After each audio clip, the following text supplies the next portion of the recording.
السلام عليكم ورحمة الله وبركاته. ازيكم يا اجدع اخوات؟ كل سنة وانتم طيبين. طبعا النهارده احنا تاني يوم العيد ومش عارفة اعمل ايه. طلعت كيلو لحمة، قلت اشوف بقى لا اطبخ عليه لا اعمل لحمة ببصل. فانا بقى يمكن اعمل كده انا وقت. مش معنى ان العيد ان احنا مش هنعمل اكل يعني وكده فيه، لان بجد انت لو بعتي جبتي اكل جاهز من بره مش هيلك، مش هتشبع، وفي نفس الوقت بتكلفي نفسك. فانا طبعا هبدأ معاكم دلوقتي الفيديو. وانا بعمل هقطع اللحمه صغيره اعملها مكعبات، وهبتدي اعمل معاكم ايه الفيديو اللي انا هشتغل عليه. قبل ما نبدا كده الفيديو هنصلي ونسلم على رسول الله، وهنبدا هقطع دلوقتي على الرخام عشان انا يعني هوريكم اقطعها ازاي. بسم الله الرحمن الرحيم. بصوا هقطع اللحمه كده زي مكعبات كده، مش كبيره قوي ولا صغيره قوي. بسم الله الرحمن الرحيم، عشان ما تاخدش معايا في السوا حاجه. شوحها بس تشويحه كده صغيره على النار عشان تستوي، عشان اللحمه دي جملي. بصوا بسم الله الرحمن الرحيم، هقطعها كده على اساس تبقى مكعبات زي شرايح كده، بس تبقى في نفس بصوا بسم الله الرحمن الرحيم. دايما كنت انا بعملها كده، انا ساعات بعمله بالخضار بس هم قالوا لي اعملوها لنا بالبطاطس كده مكعبات، بيحبوها بتبقى جميله. هقطع خالص وهرجع لكم تاني وانا بشتغل. كمان انا حطيت هنا التوابل طبعا، بس الاول هنبدا نحط اللحمه.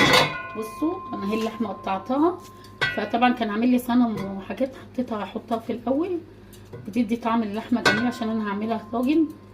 طبعا شلت يجي ربع كيلو من اللحمه هفرمه، وعملت بقيت كيلو الا ربع كده، عشان احنا ايه كل يوم اكل يا جماعه. ممكن الربع لحمه ده اعمله مفروم، اعمل بيه مكرونه بقوطه وعليها شويه لحمه مفرومه، همشي نفسي يعني. عشان انا طبعا عبال ما نزلت في العيد اجيب فراخ لقيت بتوع الفراخ خلص، فهنزل كده الاول هنزل باللحمه كلها عليها، هدي صدمه على النار كده.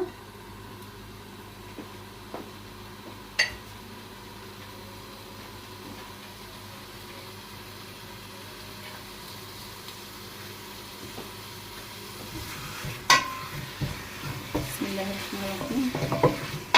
والله يا جماعه العيد كله مقضينه في البيت، لا ترويق لا تصبين لا كده، مفيش خروج. الواحد قاعد والله العظيم، لا يصلي لا ينام لا يروق لا، بس مفيش عندنا حاجه تاني. اللهم صل وسلم وبارك عليك يا رسول الله. بصوا بدل ما تبعتي تجيبي، امبارح جبنا بيت زيتين والله ما ليهم طعم ب 170 جنيه. انا كنت قلت لهم اعملها لكم في البيت، قالوا لي يا ماما لسه هنعمل. لو الواحد اصلا الاكل بتاع البيت يا جماعه مفيد وبيبقى شفاء للبني ادم. بصوا اللهم صل وسلم وبارك عليك يا رسول الله. بس صدمه كده على النار مع ورق لوري مع الحبهان مع بصل عليها. انا طبعا فرمه البصله فهنزل كده عليها. بسم الله الرحمن الرحيم. لما بيبقى عندك كل حاجه بتبقى سهله بصي تلاقي. اللهم صل وسلم وبارك عليك يا رسول الله.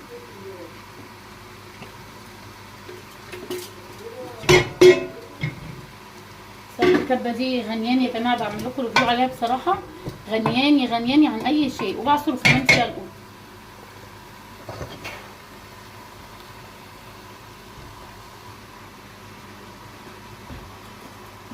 هنزل كده البصله بحبه سمنه كده، شويه زيت ذره كده صغيرين،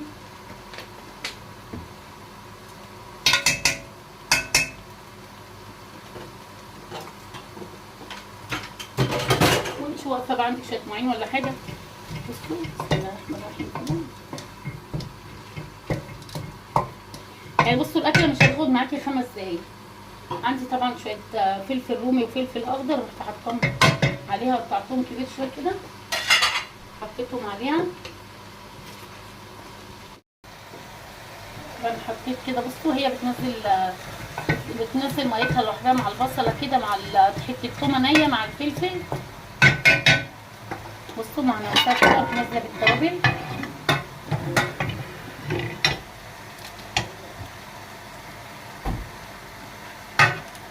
هنزل بالمكعب الماجي كده، حطي مكعبين ماجي.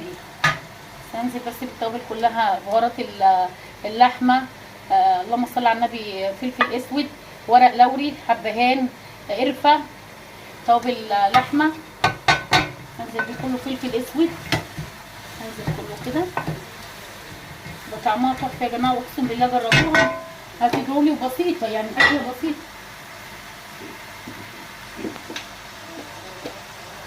ننزل كده بشويه فلفل اسود عليها تاني. اللهم صل وسلم وبارك. هتلاقي نفسك بقى الاكل اتعمل ومحدش يقول لك ولا اكل ولا مش اكل. بصوا بيديها طعم حلو. انا بس ايه بشوحها كده.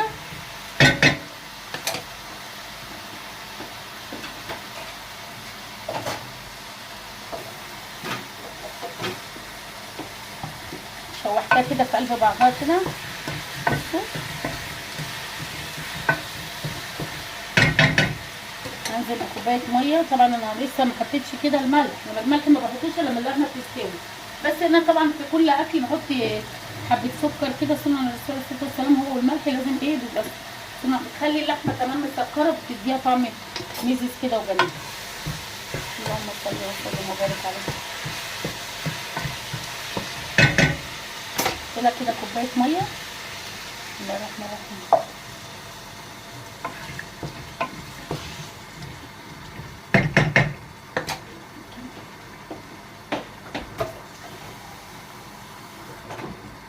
كوبايه ونص ميه كده بس ايه تستوي وارجع لكم تاني.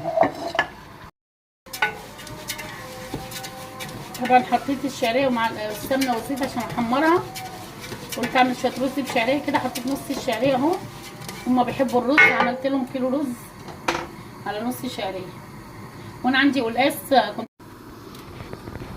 الشعريه اتحمرت اهي. شوفوا الرز، طبعا كنت غاسله الرز اجيبه كويس فيها. بسم الله الرحمن الرحيم.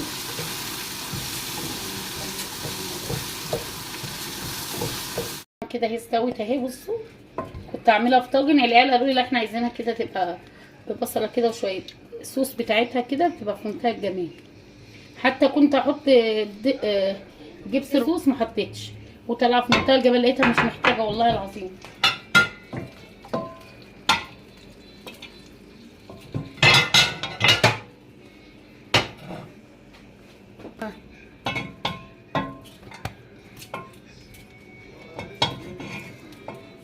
بصوا اهي ما شاء الله.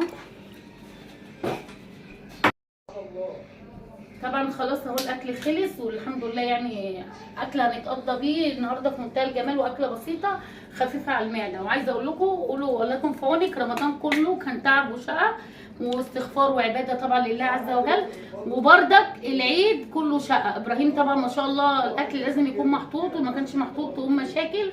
فعايزه اقول لكم العيد بتاعي في البيت وفي الاكل وفي الترويج. اشوف وشكم بخير يا اجمل اخوات، وطالبه منكم نهايه الفيديو قرايه الفاتحه لجوزي. وكل سنه وانتم طيبين يا احلى اخوات في الدنيا.